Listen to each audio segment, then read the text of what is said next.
जय बोलो देवादिदेव श्री 1008 शासनायक प्रभु श्री महावीर भगवान की। परम पूज्य प्रथमाचार्य चारित्र चक्रवर्ती आचार्य श्री शांति सागर जी महामुनिराज की। परम पूज्य गुरुवर गुरु आचार्य श्री धर्म सागर जी महामुनिराज की। परम पूज्य वात्सल्य वारदी गुरुवर आचार्य श्री वर्धमान सागर जी महाराज की। श्रीमद् जैन धर्म की। कई सौ वर्ष पुरानी बात है, एक गाय को बोध हो गया, उसको ज्ञान हो गया, उसकी बुद्धि में कुछ ऐसा है जो अभी प्रकट नहीं है, वो उसको प्रकट हो गया। बड़ी भाग्यशाली है, बहुत पुण्य है उसका कि उसको आज बोध हो गया कि इस टीले के मध्य में भगवान महावीर विराजमान है। आपको भी बोध होना चाहिए कि सभा के मध्य में जो इस ऊंचे सिंहासन पर बैठे हुए हैं, ये धरती के देवता जो भगवान महावीर की चर्या का पालन करते हैं, ये कौन है? इनकी पहचान क्या है? ये किसके पुत्र हैं? किन्ने इन्हें बोध दिया है? और चलना उठना बैठना सोना रहना खाना पीना ये सब इन्होंने किन से सीख लिया है? आपको बता दूं कि जब प्रथम तीर्थंकर देवादिदेव श्री शांतिनाथ भगवान को केवल ज्ञान हुआ, तब से लेकर आज तक इस भारत की वसुंधरा पर यह जैन शासन अनवरत चलता आ रहा है। मैं शांतिनाथ भगवान को इसीलिए प्रथम तीर्थंकर कह रहा हूं कि भगवान आदिनाथ ने जो उपदेश दिया, भगवान आदिनाथ का जो धर्म तीर्थ चला, वो धर्म तीर्थ विच्छेद को प्राप्त हो गया।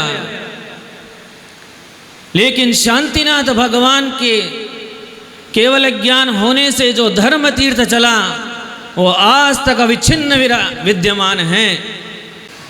और जो भगवान आदिनाथ की वाणी में आया था, वही भगवान महावीर की दिव्य ध्वनि में आया कि इस पंचम काल के अंत तक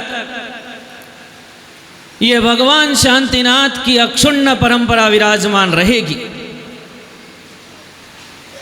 तो आपको गौरव होना चाहिए कि ये उन्हीं शांतिनाथ भगवान के वंशज हैं, उन्हीं की अक्षुण्ण परंपरा है जो आज तक विद्यमान है। और उसी पट्ट पर ये वात्सल्य वारिधि गुरुवर आचार्य श्री वर्धमान सागर जी महाराज विराजमान है। हम लोग कहते जरूर हैं कि ये शांति सागर जी महाराज जी के पंचम पट्टाचार्य हैं, लेकिन वास्तविकता तो ये है कि ये भगवान शांतिनाथ के उस धर्म तीर्थ के जो उसका निरंतर प्रवाह चल रहा है, उसके वर्तमान प्रतिनिधि के रूप में वर्तमान पट्टाचार्य हैं।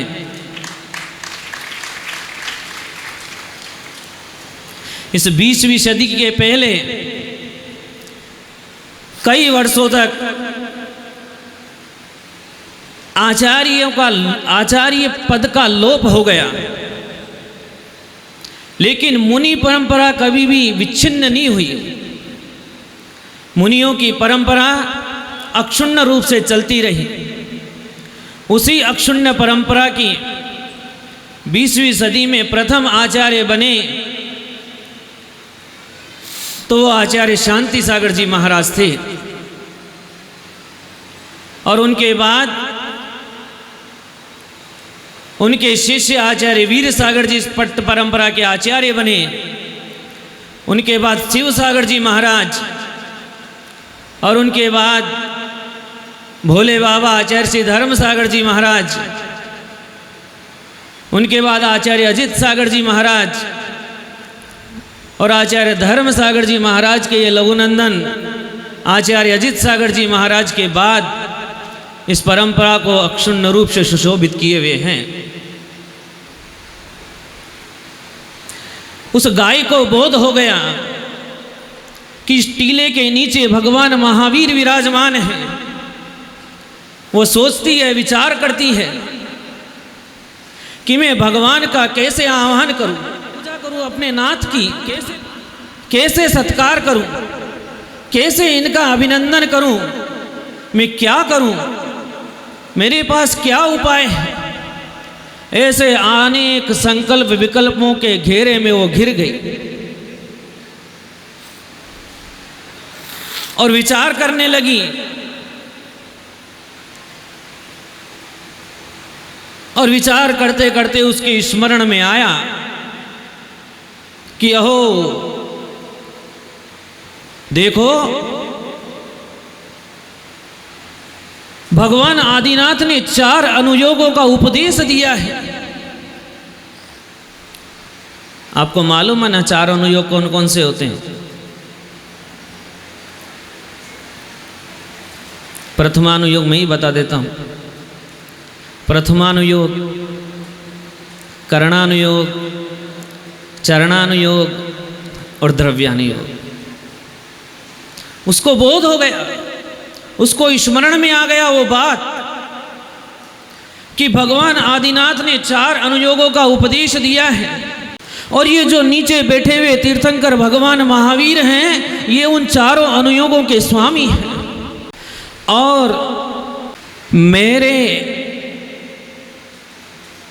स्तनों में जो 4 स्तनों में जो दूध भरा हुआ है, वो इन 4 अनुयोगों का प्रतीक है। यही अमृत है, इससे बड़ा कोई अमृत मेरे पास मौजूद नहीं है। उसको ज्ञान हो गया कि श्री आदिनाथ भगवान का भी अभिषेक इसी अमृत से किया गया था। और आदिनाथ भगवान का ही नहीं, अब तक जितने तीर्थंकर इस धरती पर पैदा हो गए, उन सब का आवाहन, उन सब का अभिषेक इसी अमृत के द्वारा किया गया है। और अभिषेक ही नहीं किया गया, अरे भगवान का प्रथम आहार भी इसी अमृत से हुआ है।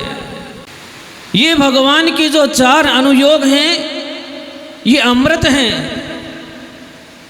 इन्हीं की श्रद्धा करनी चाहिए, इन्हीं को कंठ में डालना चाहिए। इनको पीने वाला धरती पर अमर हो जाता है। नियमसार ग्रंथ में आचार्य कुंद कुंद भगवान कहते हैं कि जो इन 4 अनुयोग रूपी अमृत को पी लेता है, वह वीतराग दशा को प्राप्त हो जाता है। और जो वो वीतराग दशा है, वो ही अमृत है। वीतराग दशा को अमृत कह दिया, क्यों? आपको मालूम है कि जो भी अमृत को पीता है वो अमर हो जाता है, और जो वीतराग दशा को प्राप्त हो जाता है वो भी अमर हो जाता है। अब उसका पुनः कभी जन्म होने वाला नहीं है, अब वो हमेशा के लिए अमर हो गए। इसलिए जिनवाणी को अमृत कह दिया गया। उस गौ माता को भी इसका ज्ञान हो गया कि भगवान की वाणी अमृत है। आचार्य नेमिचंद्र महाराज जो चतुर्नुयोगों में पारंगत थे, जिनको सिद्धांत चक्रवर्ती कहा जाता था, उन्होंने भगवान की वाणी पर एक बहुत सुंदर व्याख्या करी और जैनियों को संबोधित करते हुए कहा, अरे जिनमत के मानने वाले जैनियों सुनो, तुम भगवान के एक वचन पर भी, भगवान के एक शब्द पर भी अश्रद्धा नहीं करना। यदि तुमने भगवान के एक शब्द पर भी अश्रद्धा कर लिया तो तुम्हारी मृत्यु हो जाएगी। मृत्यु का अर्थ क्या है? जीव का सम्यक दृष्टि हो जाना जीना है, और सम्यक्त्व का छूट जाना मृत्यु है। सम्यक्त्व का छूट जाना मृत्यु इसलिए कि उसको अनंत संसार में अनंत काल तक इस संसार के घोर दुखों को उठाना पड़ेगा। वह हर पल मृत्यु की मांग करेगा, जैसे नरक में नारकी करते हैं, और उसे मौत आएगी नहीं। इसलिए आचार्य नेमिचंद्र महाराज को घोषणा करनी पड़ी कि शास्त्र में लिखे हुए एक शब्द का भी यदि तुमने अश्रद्धा कर लिया, उस पर श्रद्धा नहीं करी, उसकी विनय नहीं करी, तो तुम लोग जीते हुए भी मरे हुए के समान हो, अर्थात मिथ्यात्व को प्राप्त हो जाओगे। मिथ्यात्व को प्राप्त हो जाओगे। पद्म पुराण जी में एक प्रसंग आता है। उस प्रसंग में लक्ष्मण कहता है कि यदि कभी ऐसा हुआ तो मैं पंचम काल का जीव हो जाऊं। पंचम काल के जीव होने का अर्थ है कि मिथ्या दृष्टिपने को प्राप्त हो जाऊं। इससे बड़ा दुर्भाग्य और कुछ नहीं है इस जीव का कि उसका सम्यक दर्शन नष्ट हो जाए और वो मिथ्यात्व रूपी कुएं में जा गिरे। उस 4 पैर वाली गाय को, जिसको कोई संबोधन देने वाला नहीं, उसको आत्मबोध हो रहा है। वो विचार कर रही है कि ये भगवान के मुख से निकले हुए वचन अश्रद्धा के योग्य नहीं हैं, ये श्रद्धा के योग्य हैं। इसलिए सोच रही है कि अरे यही तो वो अमृत है जो हमारे स्तन में भरा हुआ है, इसी अमृत का तो भगवान ने आहार किया था। ये वही आहार है जिसको पी करके भगवान को केवल ज्ञान उत्पन्न हुआ था। अभी तुम्हारे चौके में कोई मुनिराज आ जाए, आहार करके चले जाएं और सामायिक करते करते केवल ज्ञान हो जाए, तो आप लोग क्या कहोगे? आकर के गांव के लोगों क्या कहोगे? अरे ये वही महाराज हैं जो हमारे घर पे आहार करके गए थे, हैं? और खुशी से झूम उठोगे, लोगों को बताते रहोगे, तो वो गाय भी खुशी से झूम रही है। अरे ये वही भगवान हैं, ये वही तीर्थंकर हैं, ये वही प्रभु हैं जिन्होंने इस दूध के अमृत का पान करके केवल ज्ञान को प्राप्त किया था। इससे बड़ा धरती पर कोई रसायन नहीं, इसलिए दुग्ध को संपूर्ण आहार कर दिया गया। मालूम है ना, जब बच्चा घर में पैदा होता है तो दूध पीता है, और जब वृद्ध होके मरता है तब भी दूध पीता है ना। डॉक्टर क्या बोलता है? आंतें खराब हो गई है, अब इसको दूध में पानी पिला करके पिलाओ, वही पचने वाला है। दूध संपूर्ण आहार। इसलिए वो गौ माता को पूरी श्रद्धा हो गई, और उस श्रद्धा से उसने भगवान के मस्तक पर जा कर के, उस टीले पर चढ़ कर के भगवान का अपने स्तन से भगवान के मस्तक पर दूध झरा दिया। दूध झरा दिया। अभी आपने सुना ना मंगलाचरण में, जैनम जयतु शासनम, आपको मालूम है ये कब हुआ था?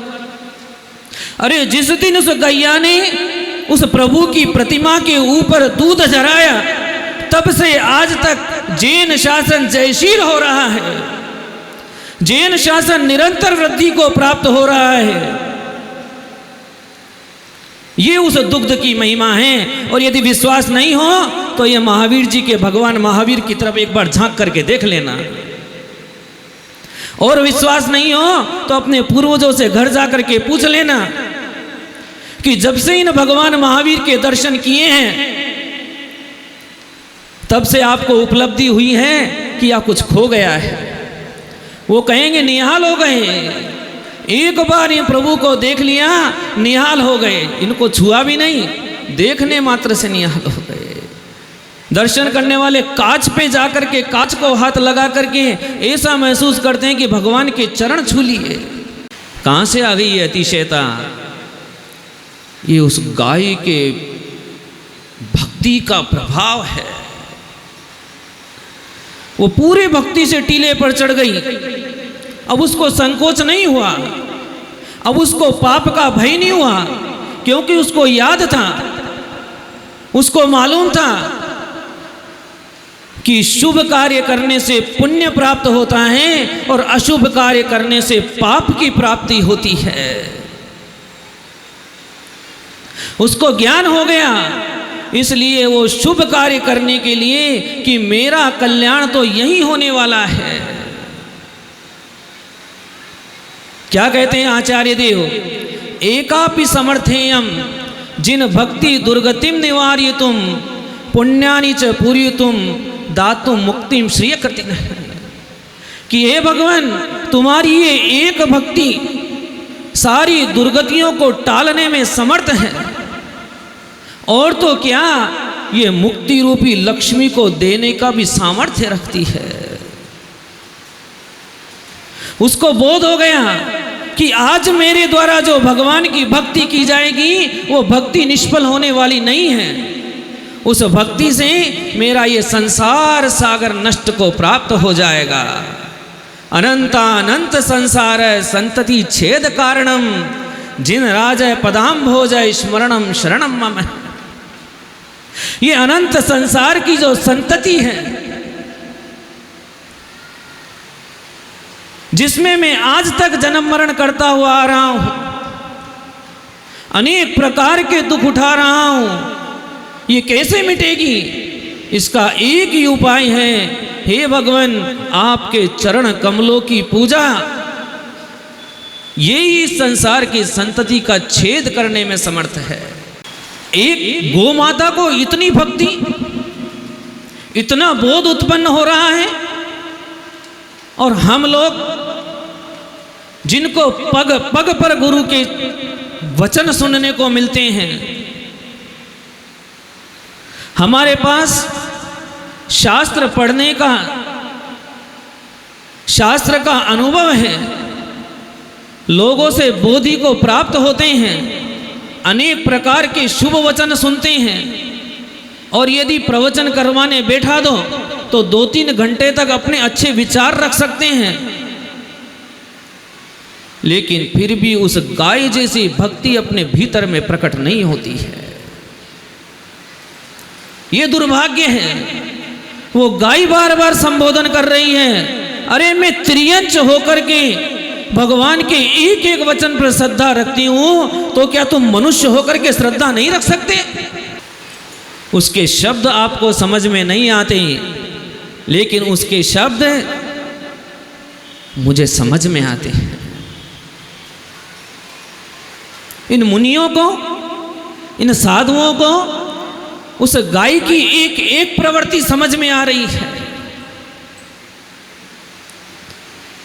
अब समझ जाओ, अब जाग जाओ, अब बहकने का समय नहीं है। यदि अभी नहीं जागे और जैसे उस गाय ने भक्ति करी है वैसी भक्ति नहीं की, तो समझना कि अभी तुम्हारा संसार सागर बहुत विस्तीर्ण है, और यदि उस संसार सागर को नष्ट करना चाहते हो, चुल्लू भर पानी के समान रखना चाहते हो, तो उस गाय के समान भगवान महावीर की भक्ति करना शुरू कर दो। ये एक भगवान महावीर की भक्ति तुम्हारे संसार के सारे कष्टों को मिटा देगी। अरे जिसके द्वारा इंद्रों के अधिपति ने भगवान का अभिषेक किया था, उस अमृत के द्वारा उस गाय ने भगवान का अभिषेक कर दिया। तुम तो मंदिर में इंद्र बनकर के भी उतनी शक्ति नहीं उपार्जित कर पाते, वो गाय तो इंद्र भी नहीं बनी, तो भी उसने भगवान की भक्ति में कोई कसर नहीं छोड़ी। और याद रखना, ये गौ माता की ये छोटी सी भक्ति उसके संसार सागर को चुल्लू भर पानी के समान कर गई। उस समय से लेकर आज तक ये जैनों का शासन जयशील हो रहा है। आपको याद होना चाहिए कि वो चंदन बाला जिसके हाथ पैरों में बेड़ियां डाल दी गई है, जिसके बाल काट दिए गए हैं, जिसको खाने के लिए एक मिट्टी के टुकड़े में उड़द, उबला हुआ उड़द दिया जाता है, जो किसी राजा की पुत्री थी, जब भगवान महावीर उसके द्वार पर आते हैं तो उसकी बेड़ियां टूट जाती हैं, उसके बाल सुंदर हो जाते हैं, वस्त्र सुंदर हो जाते हैं, और वो जो उड़द का धान था वो 60 व्यंजन में तब्दील हो, 60 रसों में तब्दील हो जाता है। ये एक भक्ति का प्रभाव है। उसको उस पर भक्ति थी कि भगवान जिनेंद्र के वचन अन्यथा नहीं होते। उसने कभी किसी को दोष नहीं दिया। उसने कहा कि मेरे ही पाप कर्म का उदय है, मेरे ही अशुभ कर्म का उदय है कि जो आज मेरे को इस काल कोठरी में इस प्रकार से रहना पड़ रहा है। और उधर उस यमपाल चांडाल को देखो, जिसने एक मुनिराज से नियम ले लिया कि मैं चतुर्दशी के दिन किसी को फांसी पर नहीं चढ़ाऊंगा। एक नियम ले लिया छोटा सा, और जब राजा उसको अपने यहाँ बुलाता है कि आज तुमको इस राजकुमार को फांसी पर चढ़ाना है, तो यमपाल चांडाल कह देता है कि महाराज, मैंने दिगंबर गुरु से वचन लिया है, उनसे नियम लिया है कि चतुर्दशी के दिन कभी किसी जीव की हत्या नहीं करूंगा, मैं किसी को फांसी पर नहीं चढ़ाऊंगा। एक राज्य के राजा को इस प्रकार बोल देना, क्या उसको मृत्यु का भय नहीं? उसको अपने गुरु को जो वचन दिया है उस वचन पर श्रद्धा है, अपने गुरु पर श्रद्धा है कि ये मेरे सच्चे गुरु हैं। जैसे उस गाय को जिनवाणी पर श्रद्धा है कि ये जिनवाणी सच्ची है, वैसे ही उस यमपाल चांडाल को अपने गुरु पर श्रद्धा है कि ये गुरु सच्चे हैं, ये अन्यथावादी नहीं हैं। ये वही वचन बोलते हैं जो भगवान जिनेंद्र की वाणी में आए हुए हैं, उनकी दिव्य ध्वनि में खिले हुए हैं। उनके अलावा ये कुछ नहीं बोलते, इसलिए यही ग्रहण करने योग्य हैं, चाहे राजा मुझे फांसी पर क्यों नहीं चढ़ा दे। और यही हुआ जब उस चांडाल को मगरमच्छों से भरे हुए तालाब में फेंक दिया गया, तो उस गुरु भक्ति के प्रभाव से देवों ने सिंहासन बना दिया। तो एक तरफ गुरु की भक्ति है, एक तरफ सिद्धांत की भक्ति है, और एक तरफ गाय को जिनवाणी पर भक्ति है। यह भक्ति के अलग अलग प्रकार हैं। किसी एक पर भी भक्ति रखी तो भक्ति संसार सागर को तारने वाली होती है। अंजन चोर का तो सबने नाम सुना है।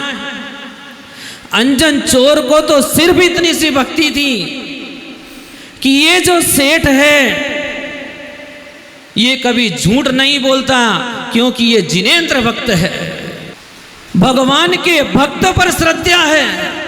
ध्यान देना, भगवान का भक्त पर श्रद्धा है, और उस श्रद्धा से आकाशगामिनी विद्या सिद्ध हो जाती है, और वही अंजन निरंजन बन जाता है। ये श्रद्धा के अनेक अनेक प्रकार हैं। ये पत्थर से कंकर से शंकर, पत्थर से भगवान बनने की कहानी है। कैसे बन गए? कौन है ये प्रभु? ये कहां से आए हैं जो धरती के नीचे, टीले के नीचे दबे हुए हैं? इनका इतिहास क्या है? ये तरण तारण कैसे हो गए? इन्होंने कैसा पुरुषार्थ कर लिया कि आज लाखों लोग इनके चरणों में मस्तक झुकाते हैं? पुरानी बात है, इसी जम्बूद्वीप के विदेश क्षेत्र की पुंडरीकी नाम की नगरी में एक धर्मवत्स सेठ रहता था। एक दिन वो सेठ अपने संग के साथ रत्नपुर नगर की यात्रा को निकला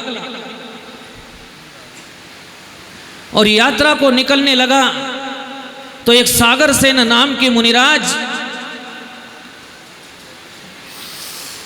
उस सेठ के संग के साथ रत्नपुर नगर की यात्रा की ओर चल दिए। रास्ते में चोरों ने उस संग को लूट लिया और वो सागर सेन मुनिराज अकेले होकर के रास्ता भटक गए। जब वो जंगल में रास्ता भटक गए, वहां पर एक दुष्ट भील उनके सामने आके खड़ा हो गया।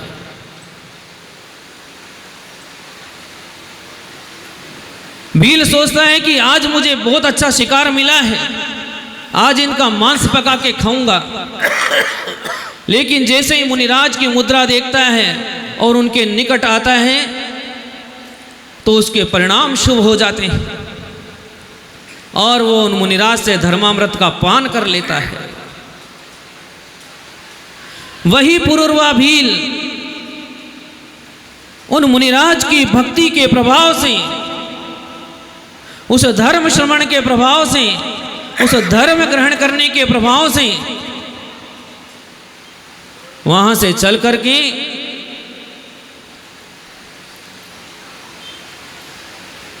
आगे जाकर के भगवान महावीर बनता है। ये वही महावीर हैं जो कभी पुरुरवा भील की पर्याय में थे। ये वही महावीर हैं जो कभी सिंह की पर्याय में थे, जहां पर सम्यक दर्शन को प्राप्त किया और उसके बाद कभी सम्यक से विच्छिन्न नहीं हुए। तो वो गाय संदेश दे रही है कि हे भक्तों, जैसे मैंने प्रभु की भक्ति की है वैसी की वैसी भक्ति तुम करना। यदि भगवान की भक्ति निश्चल भाव से की, जिनवाणी में कहे हुए शब्दों का यथार्थ श्रद्धान किया, तो ये संसार सागर के दुख मिट जाएंगे। और यदि नहीं कर सके तो ये संसार सागर में ही अनेक प्रकार के दुखों को उठाना पड़ेगा। आज भक्ति का दिन है। टोंक वाले, टोडा वाले, जयपुर वाले, नैणवा वाले और भी कई जगह वाले हैं, वो सब ने आकर के गुरुदेव की बहुत अच्छी भक्ति की है। ये भक्ति संसार सागर के दुखों को मिटाने में समर्थ है, लेकिन भक्ति में दिखावा नहीं हो।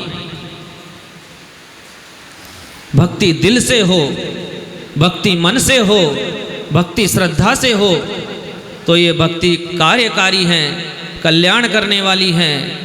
आप लोगों के अंदर देव शास्त्र गुरु की ऐसी अटूट भक्ति और निरंतरता को बढ़ती रहे।